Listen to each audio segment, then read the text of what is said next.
queridos sacerdotes concelebrantes, queridos hermanos y hermanas en los corazones de Jesús y de María,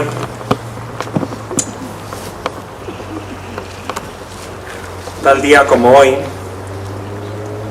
1 de abril del año 1931, veía a luz por primera vez una niña que recibió en la pila bautismal el nombre de Luz. Con el paso del tiempo, no sabemos por qué, muy bien, ¿no?, se acabó por llamarla Amparo nada más. Y finalmente ha quedado para la historia de la Iglesia especialmente, y de los que la hemos conocido con el nombre de Luz Amparo. Hago esta referencia no solamente porque hoy, tal día como hoy, sería su cumpleaños en este mundo, sino por una cosa curiosa e interesante, porque la vida de esta santa mujer no era nada casualidad, estaba todo en el plan de Dios. Resulta que ese día 1 de abril del 31 del siglo pasado era, coincidentemente y de modo providencial, miércoles santo. Es decir, era la primera Semana Santa que ella aún inconscientemente, como niña recién nacida, iba a vivir. Y es muy curioso y muy llamativo que cuando el Señor, a partir de que el Señor la hace partícipe de su pasión, era precisamente cada miércoles santo cuando empezaba a padecer, a compartir esa pasión con Jesucristo. Esto que de modo litúrgico no tiene mucha explicación, ¿verdad? Porque nosotros la semana que viene, no, la siguiente, celebraremos precisamente a partir del jueves el Tríodo Pascual y sobre todo el Viernes Santo la Pasión de Cristo. Pero cuando uno revisa la historia, y nada más y nada menos que el Papa anterior, el Papa Benedicto XVI, decía algo parecido, esto es bastante llamativo, Concretamente, él en el libro que escribió, siendo ya Papa, la segunda parte de esa edición, de esa serie de libros, que se llamaba Jesús de Nazaret, desde la entrada de Jerusalén hasta la resurrección. Ahí en ese libro es donde dice el Papa que el prendimiento de Jesús en Getsemaní es probable que se diera el miércoles santo por la noche. El Papa no lo proponía como un dogma nuevo, pero sí lo sugería. Y se basaba en estudiosos, personas muy estudiosas, que habían concluido esto mismo. Que incluso la última cena fue el día anterior. Hay que tener en cuenta que los judíos entonces contaban los días del día anterior por la tarde. Es decir, por ejemplo, hoy ya para ellos era domingo. Y de hecho para nosotros también la liturgia. Por eso celebramos la misa ya el domingo quinto de Cuaresma. Pero el Papa aventura esa hipótesis y la apoya con datos muy importantes de que ya la pasión de Cristo hizo el prendimiento en Getsemaní, el miércoles santo por la noche. Qué coincidencia, ¿verdad? Y es que el Señor, cuando Luz Amparo la hacía partícipe de la pasión, de su pasión, sabía lo que hacía, porque Él, mejor que nadie, conoce la historia de la humanidad y concretamente de su pasión. Nosotros nos acercamos ya a la Semana Santa. Y en el último domingo anterior al Domingo de Ramos, que será Dios mediante la semana que viene, el próximo domingo de la semana que viene, la Iglesia nos presenta para meditar y reflexionar el Evangelio de la resurrección de Lázaro, que es considerado como el mayor milagro que Jesucristo hizo en su vida mortal. aparte, por supuesto, de su propia resurrección, ¿no? Pero con los demás es considerado el principal milagro de Cristo. Un hombre muerto de 3 o 4 días y que le trae otra vez con su poder divino a la vida. En su propia resurrección, la de Cristo, dice el Evangelio que también ese día hubo resurrecciones de muertos. De muertos que volvieran a morir, porque Lázaro después moriría otra vez. En nosotros, esta resurrección, sobre todo la de Cristo, nos asegura y nos garantiza que un día también nosotros resucitaremos, pero ya para la vida eterna, para el cielo, para la gloria.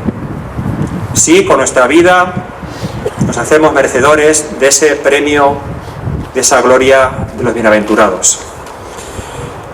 En cuanto a este Evangelio de hoy, podemos decir que es uno de los pasajes evangélicos mejor detallados, con muchos detalles. En esto se extiende el evangelista que nos cuenta este pasaje, que es San Juan,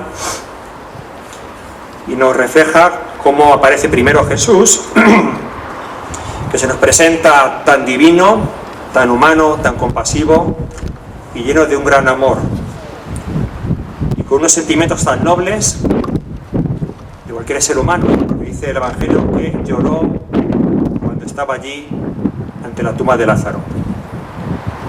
El Señor era insensible, era Dios, pero tenía corazón, un corazón divino y un corazón humano, un corazón que se compadecía con los sufrimientos y que todavía hoy, de modo misterioso en el cielo, pero lo sigue haciendo, sigue compadeciéndose de nuestras miserias. Lo mismo que alegramos su corazón cuando hacemos el bien, cuando intentamos agradarle con una vida recta y ordenada, procurando hacer su voluntad. Y aparece, por ejemplo, en otro momento, el apóstol Tomás, con esas palabras misteriosas, cuando dice él: vamos nosotros también y muramos con él, con Lázaro. Tiene ese acto misterioso de generosidad, ¿no?, que refleja San Juan en su Evangelio. Y las figuras importantes de Marta y María, las hermanas de Lázaro, que reflejan diferentes temperamentos, Marta más quizá ordenada, más juiciosa, podemos decir, y María más todo corazón, más apasionada en el buen sentido de la palabra, ¿no? Y ambas amaban, eso sí, mucho al Maestro. Y por último, Lázaro, el principal protagonista de esta narración evangélica, que de estar en las sombras de muerte vuelve a la vida por el poder de Jesucristo. La resurrección de Lázaro es el último signo de Cristo antes de su pasión, que probablemente quedarían muy pocos días o semanas para que se produjera. Dice un teólogo muy conocido de la historia reciente que el que va al encuentro de la muerte, Jesucristo, quiere antes ver la muerte cara a cara. El Señor, al llegar a Betania, primero pide que se quite la piedra del sepulcro. Después, la oración dirigida al Padre, a su Padre eterno. Y finalmente esa orden, con esas palabras potentes, de las más emotivas y grandes de la historia de la humanidad. Pocas palabras, pero contundentes, cuando dice: Lázaro, sal fuera. Y con solo esas palabras, pero con su poder divino, esa voz hizo que este hombre muerto, que se estaba corrompiendo, vuelva a la vida temporal, pero la vida que es Jesucristo, que se la otorga de nuevo. Decía concretamente un santo, con palabras preciosas, un santo de la historia de la Iglesia, además doctor de la Iglesia, San Efrén, decía él fue, Cristo, para sacar afuera al muerto del sepulcro y preguntó: ¿dónde lo habéis puesto? y aparecieron las lágrimas en los ojos de nuestro Señor. Sus lágrimas fueron como la lluvia, y Lázaro como el grano, y el sepulcro como la tierra. Él gritó con voz potente y la muerte tembló ante su voz. Lázaro se irguió como el grano, salió afuera y adoró al Señor, que lo había resucitado. Termino con unas palabras, como siempre, sencillas, pero profundas y preciosas, del Papa Francisco, nuestro Papa actual, el cual decía ante este misterio, ante este pasaje evangélico: ante la tumba sellada del amigo Lázaro, Jesús gritó con voz potente: Lázaro, sal afuera. El muerto salió, los pies y las manos atados con vendas y la cara envuelta en un sudario. Este grito perentorio se dirige a cada hombre, porque todos estamos marcados por la muerte. Todos nosotros. Es la voz de aquel que es el dueño de la vida y quiere que todos la tengan en abundancia. Cristo no se resigna a los sepulcros que nos hemos construido con nuestras opciones del mal y de muerte, con nuestros errores, con nuestros pecados.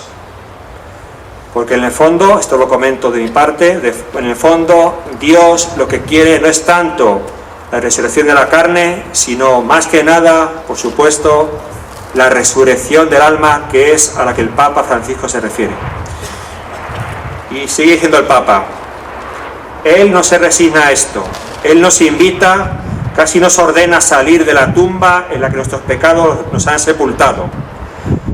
Nos llama insistentemente a salir de la oscuridad de la prisión en la que estamos encerrados, contentándonos con una vida falsa, egoísta, mediocre. Sal afuera, nos dice, sal afuera. Es una hermosa invitación a la libertad auténtica, a dejarnos aferrar por estas palabras de Jesús que hoy repite a cada uno de nosotros. Una invitación a dejarnos liberar de las vendas del orgullo. Porque el orgullo nos hace esclavos de nosotros mismos.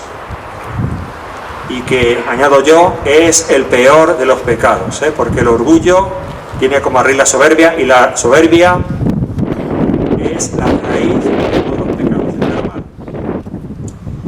Y sigue el Papa comentando: nuestra resurrección comienza desde aquí, cuando decidimos obedecer este mandamiento de Jesús, saliendo a la luz, a la vida. Cuando caen de nuestro rostro las máscaras, muchas veces estamos enmascarados por el pecado. Las máscaras tienen que caer. Y volvemos a encontrar el valor de nuestro rostro original, creado a imagen y semejanza de Dios. A esto nos invita este Evangelio. Pedimos mediante su meditación y estas palabras que las vivamos intensamente con ayuda de aquella que es la Santísima Virgen, que nos enseñará mejor que nadie a vivir y aceptar la palabra de su Hijo.